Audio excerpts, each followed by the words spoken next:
¡Romper la formación!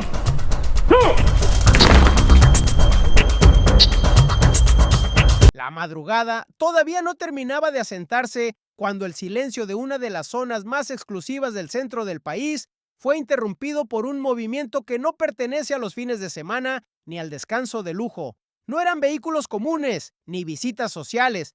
Eran convoyes discretos avanzando sin sirenas, sin cámaras y sin anuncios. A esa hora, cuando la mayoría duerme confiada en que nada ocurre lejos de las grandes avenidas, un operativo federal encabezado por Omar García Harfuch ingresaba a un rancho de alto valor inmobiliario vinculado a la exministra Norma Piña. No fue un golpe mediático ni un despliegue para la foto. Fue una diligencia ejecutada bajo orden judicial, con inteligencia financiera, fiscal y operativa alineadas bajo una sola conducción. La propiedad, valuada por peritos privados en decenas de millones de pesos, estaba escondida entre caminos privados, vegetación cerrada y accesos controlados. No aparecía de forma clara en registros patrimoniales públicos ni figuraba como residencia habitual. Para el país, ese rancho no existía. Para quien lo usaba, era un espacio de descanso, privacidad y encuentros lejos del escrutinio. Y justo ahí es donde comenzó la pregunta que detonó todo. ¿Cómo se sostiene una vida de ese nivel con ingresos públicos que no alcanzan para explicarlo? Esa duda no nació de la nada. Se originó a partir de reportes financieros atípicos, contratos inflados y transferencias que no cuadraban con la narrativa oficial. El cateo se realizó sin filtraciones previas. Al cruzar el portón principal, los agentes encontraron acabados de alto nivel, mármol importado, madera fina, áreas sociales amplias, alberca climatizada y espacios diseñados para recibir grupos numerosos. No era una casa de paso. Era una propiedad pensada para estancias prolongadas y reuniones privadas. En distintas áreas se hallaron elementos que llamaron la atención de los peritos: mobiliario de lujo, sistemas de sonido profesional, bodegas con bebidas importadas y zonas acondicionadas para eventos. Nada ilegal por sí mismo, pero todo junto dibujaba un estilo de vida que no dialogaba con los ingresos declarados públicamente. La investigación no se centró solo en lo visible. El punto de quiebre había ocurrido semanas antes, cuando una denuncia anónima llegó a manos de las autoridades.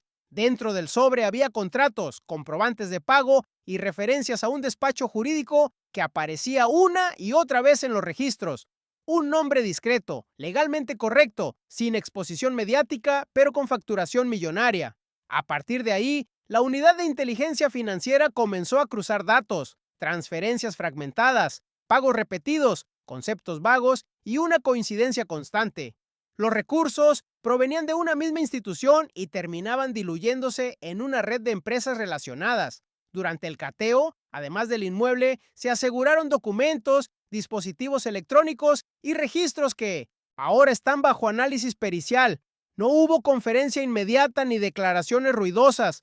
Todo se manejó con cautela, porque cuando se investiga a una figura que ocupó uno de los cargos más altos del Poder Judicial, cada paso debe estar blindado legalmente. En los días posteriores, comenzaron a circular versiones que la exministra ya no se encontraba en el país, que había salido por motivos personales, que no existía ninguna irregularidad. Ninguna versión fue confirmada oficialmente, pero el silencio institucional fue suficiente para alimentar las preguntas. Aquí es importante hacer una pausa y hablarte directamente a ti. En investigaciones de este nivel, lo más revelador no siempre es lo que se dice, sino lo que se evita decir. Una exministra de la Suprema Corte no es una ciudadana cualquiera. Su trayectoria, su conocimiento de la ley y su red de contactos hacen que cualquier movimiento sea analizado con lupa. Por eso, cuando una propiedad vinculada a su nombre es cateada y al mismo tiempo ella no aparece públicamente, la percepción cambia. No se trata de juicios adelantados, se trata de entender el contexto. Mientras los peritos revisaban contratos y los analistas financieros reconstruían flujos de dinero, el equipo de Harfuch avanzaba en silencio. No era una investigación basada en rumores, sino en documentos, facturas con sobrecostos, asesorías duplicadas, servicios jurídicos cobrados como externos cuando eran internos. Todo eso fue encendiendo alertas, y cuando una alerta se repite, deja de ser coincidencia. La línea de investigación apuntaba a un posible esquema de desvío sofisticado donde los recursos no se entregan de forma directa, sino a través de intermediarios legales, Suscríbete si te gusta el video. El rancho no era el único punto de interés. A partir de la información obtenida, se comenzaron a revisar otras propiedades y relaciones empresariales. Algunas direcciones coincidían, algunos representantes legales se repetían y ciertos movimientos bancarios mostraban patrones similares. No era una sola pieza fuera de lugar, era un rompecabezas que empezaba a tomar forma. Y cuando eso ocurre, la investigación deja de ser administrativa para convertirse en algo más profundo, porque ya no se trata de explicar una casa, sino de entender una estructura. En paralelo, el impacto político comenzó a sentirse. Voceros indirectos hablaron de ataques mediáticos, otros pidieron prudencia, pero nadie logró explicar con claridad el origen de los recursos que sostenían ese nivel de vida, y ahí es donde la narrativa defensiva se debilita, porque en estos casos no basta con negar, hay que mostrar, y mostrar implica documentos, estados de cuenta, contratos transparentes. Hasta ahora eso no ha ocurrido. Los investigadores también pusieron atención en los registros digitales. Computadoras y dispositivos asegurados fueron clonados siguiendo protocolos estrictos. Se revisaron correos, calendarios y archivos eliminados. No para buscar escándalo, sino para entender cómo se operaba. En algunos casos aparecieron referencias a eventos privados, listas de invitados, coordinaciones logísticas. De nuevo, nada ilegal por sí mismo, pero relevante dentro del contexto de una investigación por posible enriquecimiento no explicado. El silencio de la exministra se volvió un factor central. No hubo un mensaje directo, no hubo una aclaración pública extensa, y eso, en el terreno de la opinión pública, pesa. Porque cuando alguien con tanto conocimiento legal decide no hablar, la interpretación se vuelve inevitable, no porque se le declare culpable, sino porque se esperaba una defensa clara. Mientras tanto, el equipo de Harfuch continuaba con la revisión de flujos financieros, solicitando información a bancos y autoridades fiscales. Conforme pasaron los días, el caso comenzó a discutirse en universidades, en círculos jurídicos y en conversaciones cotidianas, no como chisme, sino como un síntoma, el síntoma de un país que durante años colocó a ciertas figuras fuera del alcance del escrutinio, y eso conecta directamente contigo, con tu vida diaria, con la justicia que esperas y muchas veces no llega. Porque cuando quienes deben garantizarla viven bajo reglas distintas, algo se rompe, la investigación sigue abierta, no hay sentencias, no hay imputaciones formales anunciadas, pero sí hay indicios suficientes para mantener las diligencias activas. El mensaje de Harfuch ha sido claro en otros casos.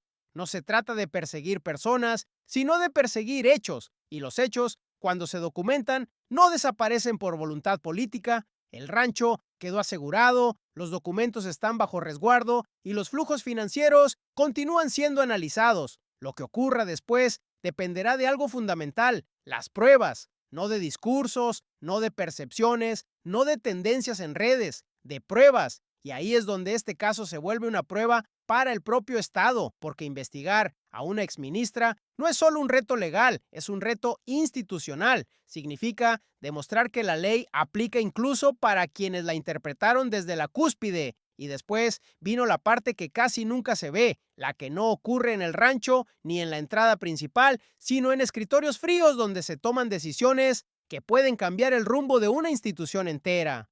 Una vez asegurada la propiedad y resguardada la evidencia, la carpeta de investigación no se quedó en el perímetro del cateo, se abrió como un abanico, porque cuando se detecta un estilo de vida que no cuadra con los ingresos declarados, la pregunta obligada no es solo cuánto vale lo que se ve, sino de dónde salió el dinero y por qué no aparece en los registros visibles. Ahí es donde la investigación se vuelve incómoda para muchos, porque deja de ser un asunto de imagen y se convierte en un asunto de trazabilidad. La primera medida fue técnica y silenciosa. Rastrear el origen de pagos recurrentes asociados a mantenimiento, remodelaciones, servicios de vigilancia privada y logística de eventos. No para hacer un juicio moral, sino para ubicar el patrón. Los analistas financieros reconstruyeron líneas de tiempo con fechas, montos, cuentas emisoras y cuentas receptoras. En ese trabajo aparece lo que para el público suena a detalle, pero para un expediente es un mapa. Pagos fraccionados, depósitos en fechas estratégicas, transferencias que evitan montos que disparan alertas automáticas y proveedores que, al revisarlos, no tenían la capacidad real para ofrecer los servicios que facturaban. Eso no prueba un delito por sí mismo, pero abre una línea de investigación de manual, posible simulación, posible triangulación, posible ocultamiento patrimonial, todo en análisis, todo en verificación. Mientras tanto, el equipo jurídico de la Fiscalía se movió con un cuidado extremo. En casos así, cualquier error de procedimiento puede anular meses de trabajo. Por eso se solicitó información a instancias registrales, se revisaron escrituras, fideicomisos, razones sociales y cadenas de propiedad. Y ahí surgió algo que siempre aparece en historias de poder. El papel dice una cosa, pero la realidad muestra otra.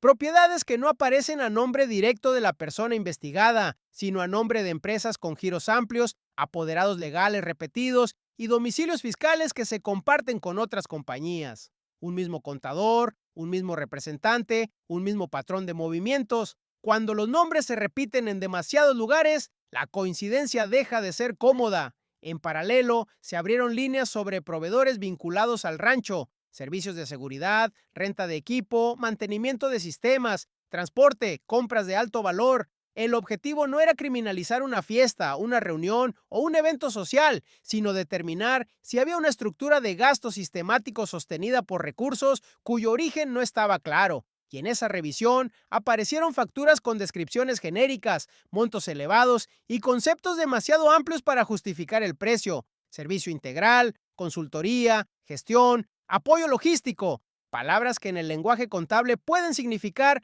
todo y nada a la vez. En una investigación, eso es terreno fértil para verificar si hubo un servicio real o si se usó como fachada para mover dinero. A la par de los números, se activó la parte humana. Entrevistas. No interrogatorios espectaculares, sino entrevistas estructuradas con personal que pudo haber tenido contacto con la propiedad. Jardineros, mantenimiento, personal de limpieza, guardias, proveedores, personas que no deciden, pero que observan. Y aquí aparece un fenómeno conocido. Muchos no hablan al principio por miedo, pero con el tiempo, cuando ven que el caso no desaparece, algunos se animan a contar lo que saben, siempre con cuidado, siempre con matices, siempre entendiendo que su testimonio no es sentencia, pero sí puede aportar piezas.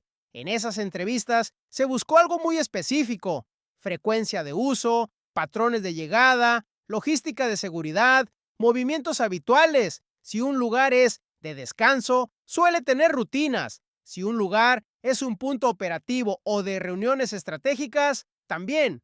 Conforme avanzaban esos cruces, el caso comenzó a tensar fibras institucionales, porque cuando el foco de una investigación apunta hacia alguien que ocupó la cima del poder judicial, la conversación deja de ser jurídica y se vuelve política, aunque nadie lo diga en público. Y esa tensión se nota en lo que ocurre alrededor: voceros que aparecen de la nada, columnas con versiones contradictorias, filtraciones selectivas que intentan cambiar el encuadre. Unos decían que todo era un montaje, otros que era un ajuste de cuentas, otros que era una investigación legítima. Pero lo importante aquí es recordar algo que tú y yo sabemos aunque nadie lo repita.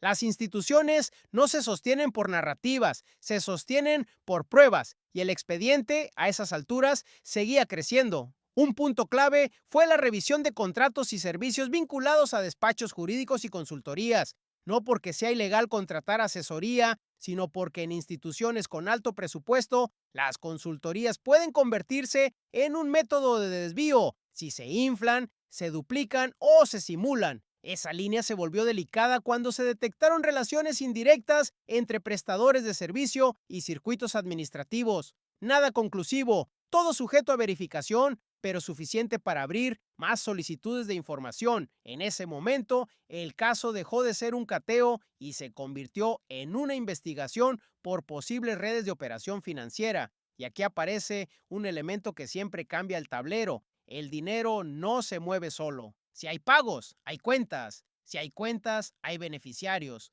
Si hay beneficiarios, hay decisiones. La unidad de inteligencia financiera buscó identificar patrones de dispersión: cuentas que recibían y de inmediato reenviaban, cuentas que recibían montos similares en fechas similares, cuentas que se abrían y cerraban con rapidez y otras que se mantenían activas solo para sostener una cadena. Es un trabajo paciente, como armar un rompecabezas sin la imagen de la caja. Pero cuando se completa una esquina, lo demás empieza a encajar. En el fondo, lo que se intenta determinar es sencillo de explicar, aunque complejo de probar.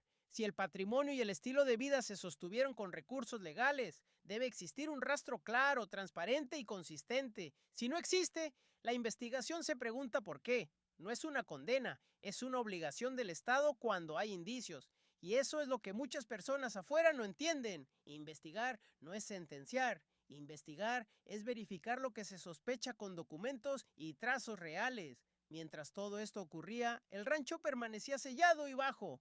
Resguardo. No como espectáculo, sino como un recordatorio silencioso de que la diligencia existió y la evidencia, una vez resguardada, se convierte en un objeto incómodo, porque ya no depende de opiniones. Un documento es un documento, un registro es un registro, un historial bancario es un historial bancario, y aunque se intente desviar la atención, esos elementos siguen ahí, esperando ser interpretados por peritos y eventualmente por un juez si la carpeta escala a esa etapa. El impacto también llegó a la conversación pública de una manera distinta, no solo por el nombre involucrado, sino por lo que representa. Mucha gente, quizá como tú, se preguntó algo que va más allá de este caso. Si una figura de ese nivel puede estar bajo investigación por patrimonio no explicado, ¿qué tan profundo es el problema?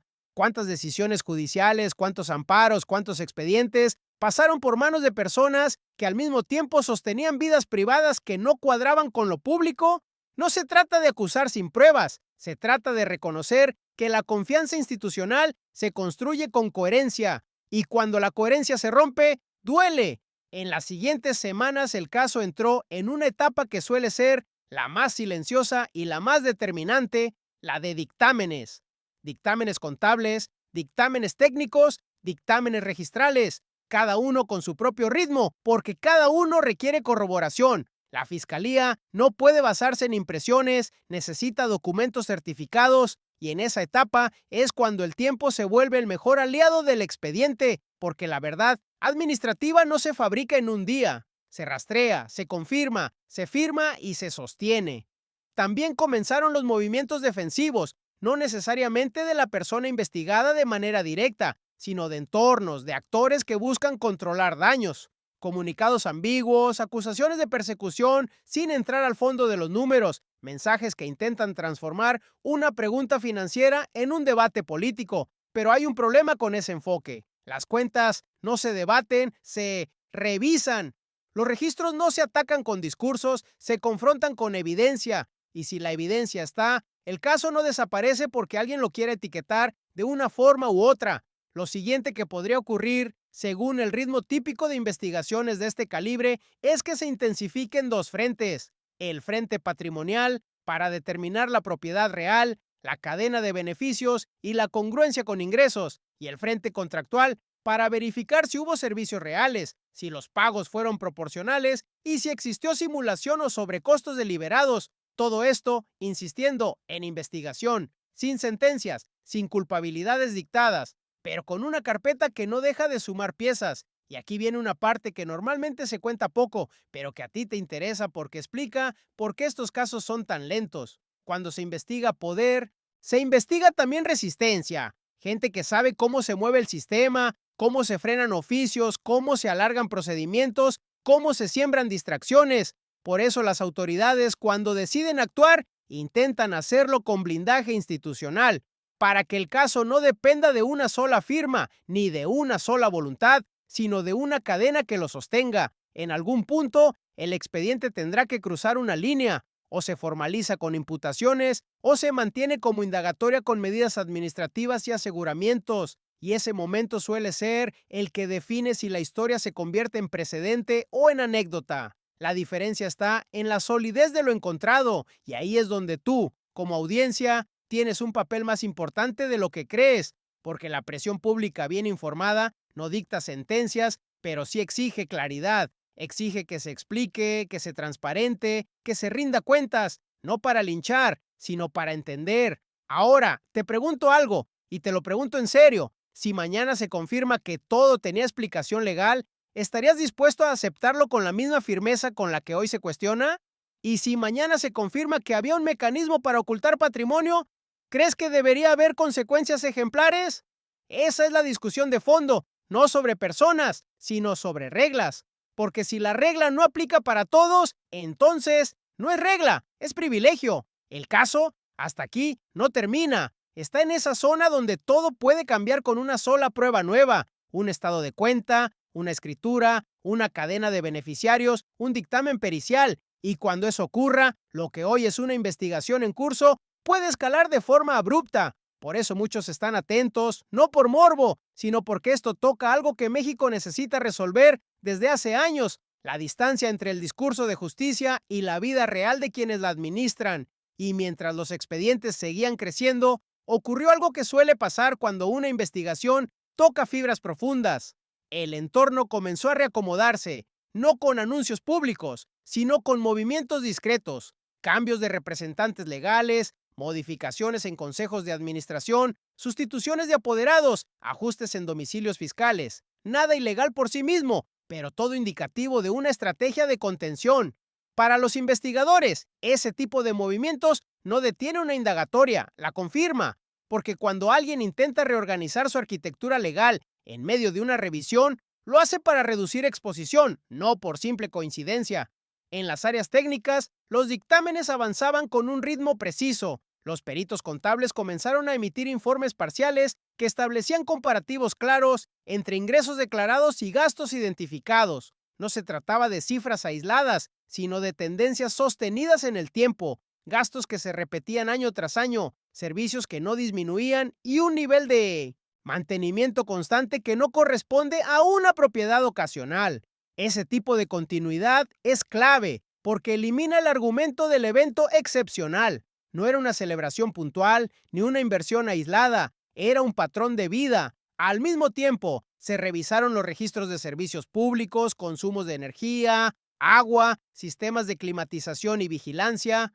Esos datos, que parecen menores, son oro para una investigación. Una casa que se usa poco tiene consumos irregulares. Una casa que se habita o se utiliza de manera frecuente muestra estabilidad en el gasto. Y los números, una vez más, hablaban. Los consumos eran constantes, medidos, compatibles con una ocupación regular. Eso reforzaba la hipótesis de que el rancho no era un inmueble ocasional, sino un espacio activo dentro de una dinámica privada más amplia. La atención también se dirigió hacia el círculo cercano, no para señalar, sino para comprender el ecosistema, relaciones personales, profesionales y sociales que, sin ser ilegales, ayudan a explicar cómo se sostiene un estilo de vida, eventos recurrentes, reuniones discretas, invitados que se repiten, logística que requiere coordinación. Todo eso deja huellas, incluso cuando se intenta operar con bajo perfil, y esas huellas, cuando se cruzan con registros financieros y documentales, adquieren sentido. En el plano institucional, el caso generó una reacción silenciosa pero profunda. Áreas administrativas comenzaron a revisar sus propios procedimientos, no por altruismo, sino por prevención. Nadie quiere ser el siguiente nombre en un expediente que ya demostró que puede avanzar. Auditorías internas, revisiones de contratos y ajustes en protocolos empezaron a aparecer sin comunicados oficiales.